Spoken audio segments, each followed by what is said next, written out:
Hey everyone, and welcome. If you're a Java developer trying to really sharpen your skills, or maybe you're studying for an exam, then you are in exactly the right place.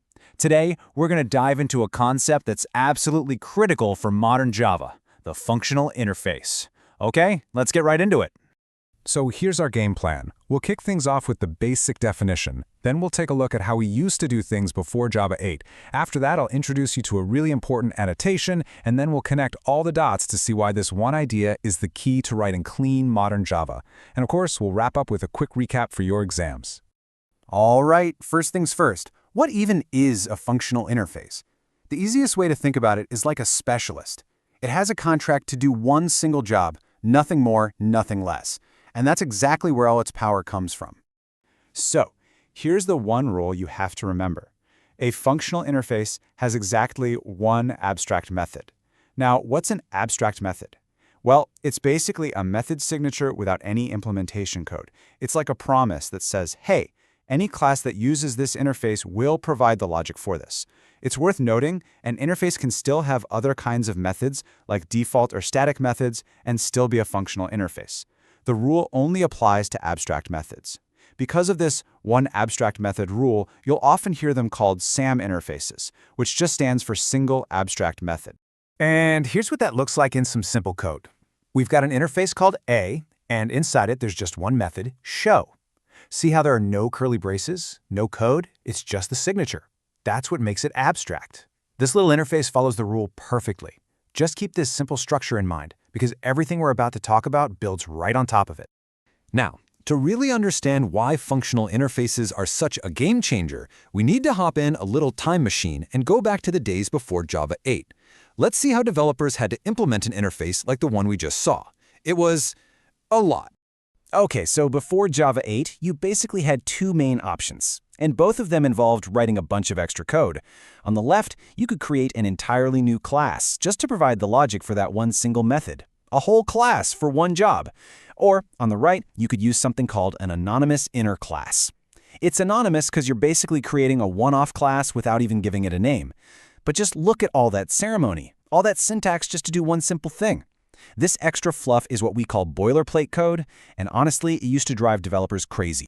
So, the rule is simple. One abstract method. But we're all human, and sometimes we make mistakes. Luckily, Java gives us a special little tool that acts like a guardian for our code. So let's just think for a second. What happens if you're deep in a project and you, or maybe someone else on your team, accidentally adds a second abstract method to an interface that was supposed to be functional?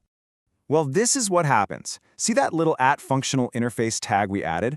That's an annotation, and it's like leaving a note for the Java compiler, telling it what our intention is. So if we then slip up and add a second method, like run here, bam, the compiler stops everything and gives us an error right away. It's basically a safety net that enforces the rule for us before our code can even run. Okay, so this is a really big deal, both for exams and for writing good, clean code in the real world. Using this annotation forces you to stick to the rule. It stops bugs by catching mistakes early, and it also sends a clear signal to other developers who read your code. It tells them, hey, this interface is special. It's designed for one specific purpose. All right, so we know what a functional interface is, and we know how to protect it. But why? Why did the creators of Java bother with all this? The answer, my friends, is the most important part of this whole explainer. It's what changed everything about writing modern Java code. This quote really gets to the heart of it. The whole philosophy behind the big changes in Java 8 was to cut down on all that repetitive, unnecessary code. The goal was to make Java less verbose, to let you say what you mean more directly. Let's go back to our anonymous inner class for a second. Just look at it again. All this stuff, the new A, the curly braces, public void show, it's all just structural noise.